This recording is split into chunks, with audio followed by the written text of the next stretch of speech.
Hello and welcome back to Wake Up Nigeria. It's time for parenting this Tuesday morning.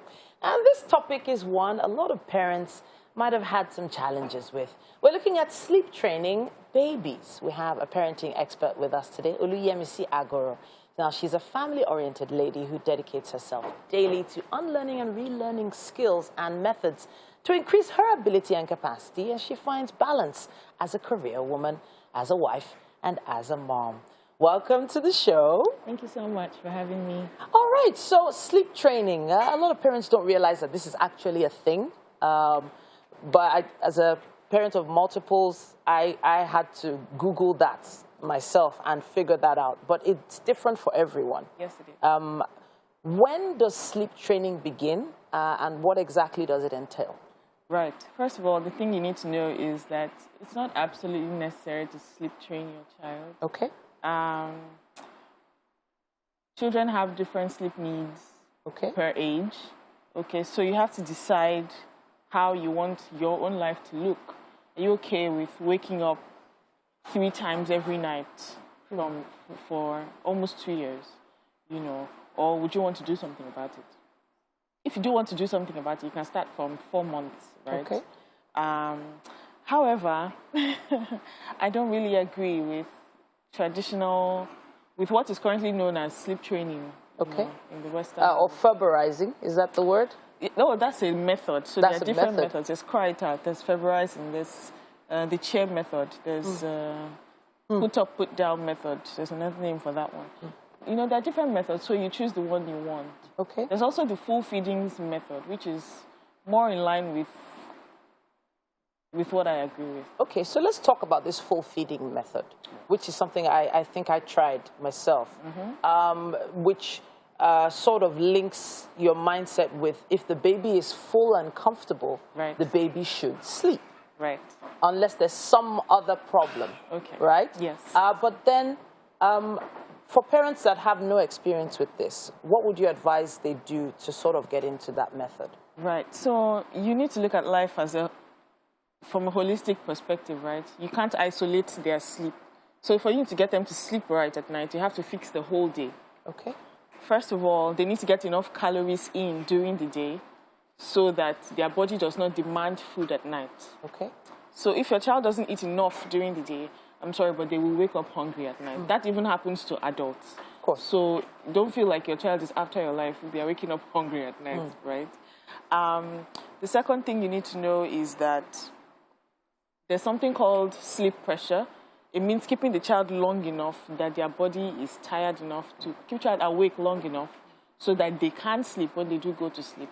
For example, if you woke up from a nap at 6 p.m., it's hard for you to go to bed at 8 p.m. because you're just not tired.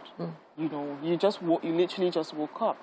So by the time you fuse these two things together, you realize that you need to feed your child at least 5 times during the day, depending on the age. At least 5 times during the day, and anything from 3 to 5 times during the day, depending on age, and also ensure that they are not taking too many naps during the day. Okay.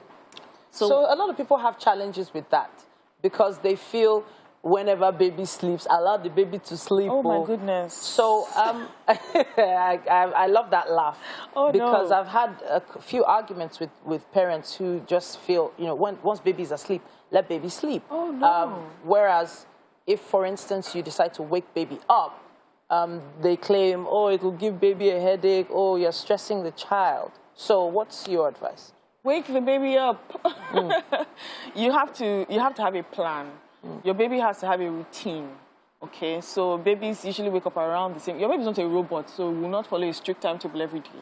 But you have a general idea that the baby wakes up at 7, has a bottle, then takes a bath, and then plays for at least about 2 hours, and takes a morning nap for about an hour. Yeah. You have a rough sketch of your day plan, right? That's called the routine. So if the baby is sleeping longer than, in fact, no baby should sleep more than 2 hours during the day. Okay. Because it's going to affect night sleep. At a go? At a go, yes. Yes. Because it's going to affect night sleep. Babies have a required number of hours they need to sleep that is optimal in a 24-hour window. So is it right to assume that babies are asleep more than they're awake in 24 hours? Depending on the age, Yeah. So a newborn, let's talk newborns. As soon as baby is born, they're mostly in and out of sleep. Newborns sleep anything from 16 to 20 hours a day. Okay, so baby's awake for about 4 hours, and most of the time that's at night. Yeah. In fact, a newborn is a classic example of when you need to wake baby up, because they will just, all they know is to sleep. They haven't been fed in the womb. There was no activity in the womb. All they know is basically open your eyes, look around. Oh, this is a void, and then sleep back. Okay. Right. So in cases of newborns, you absolutely have to wake them up to eat. Yeah. You have to wake them up to see the world. Okay. Because they need to start adapting. You have to wake them up to be able to, start eliminating day and night confusion, because they don't know day versus night. Of course. So that's even a classic example of, if you leave them, they will sleep 20 hours. You need to wake them up to be able to balance them out. Okay, so what we did was we had like a 2-hour interval between feeds and changes, which was like military precision, as in alarms on my phone, wake that baby up kind of. But then again, there was something we did at the end of the day, talking about feeding a heavier feed at night. As quickly as possible. I do that. So what I do for my toddler now is he eats swallow every other night. It's just heavy. It takes a longer time to digest. They sleep full, sated, and All right then.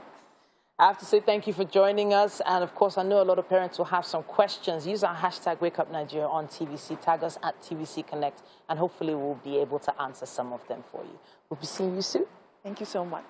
All right then. Now Mike is having a swell time in the kitchen, I see. How's it going, Mr. Mesikeno?